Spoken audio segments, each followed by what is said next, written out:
I'm going to make the case for supplementing testosterone levels above a replacement amount. Hey everybody, it's Jason Blaha here, and I thought I would chat with you guys and gals a little bit about this today.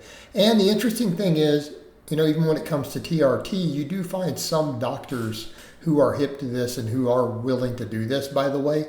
Again, I've known people and had clients whose doctors actually prescribed them amounts that put them above that reference range just a little bit.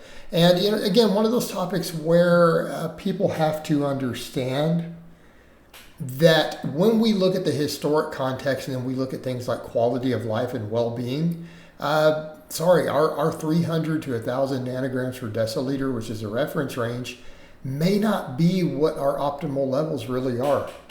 And it's certainly not for mental well-being.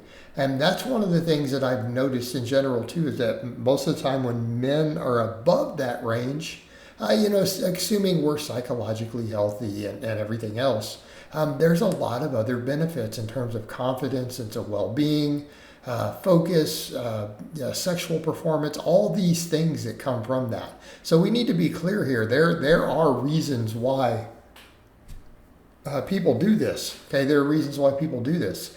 And when we start looking at historic trends and we look at our environment and everything else, there's definitely evidence that 100 or 200 years ago, that in general, testosterone levels may have been higher than that reference range. And I'm not saying it's been absolutely proven. There are definitely researchers and scientists who believe that that's the case based on some extrapolation of data.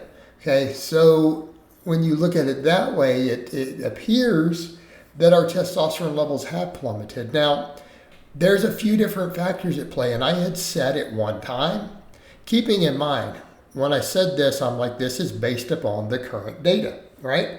Based upon the current available scientific data, there was a lot of scientists were saying, look, we think that the reason testosterone levels have gone down is largely due to body fat, right? Because of obesity, men are just simply fatter today.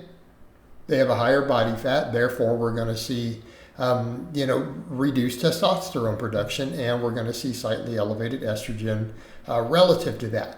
And again, they've said obesity is most likely the largest culprit. Hey, this was definitely kind of what the experts were saying. This appeared to be the case. But we have to look at the emergence of new data, and there's definitely a growing body of evidence that is showing that it is microplastics and environmental toxins are playing a big role. And if that's the case, it can't be squarely blamed on obesity. And something that I have noticed, as a coach, I've had clients who come to me who are young men who are not fat. They work out, they exercise, they lift weights, they have good diets, and yet some of them still have low testosterone levels, either on the low end of that reference range, or some of them who are slightly below, who are not obese. They're not fat, they're physically active. I mean, I'm talking young men who lift weights, maybe do a little bit of recreational sports, okay, who are at healthy body fats, who eat pretty good diets. They're not standing around necessarily just eating junk food. So how then do we explain some of that? Okay, how then do we explain it? Well, possibly the environmental toxins and all the microplastics, because we're finding they're unavoidable. It's one of those cases where people are saying, oh, well, can't you just avoid them? Well, no. What we're finding is that they're in your drinking water, even your filtered drinking water, your food, all the way down to all the food that you eat. Okay? Our environment is so full of microplastics, and at this point, we may not be able to clean it up in our lifetime. With our current level of technology and everything else, we literally may not be able to clean this up. Okay? Well, that presents a problem here, doesn't it? Because if we can't clean it up, what are we going to do? Nothing. We can't do anything about it. I mean, and it's bad enough to where they've now found, studies have found, they're finding it in the testicles of men. That's going to affect testosterone levels potentially, sperm counts, fertility.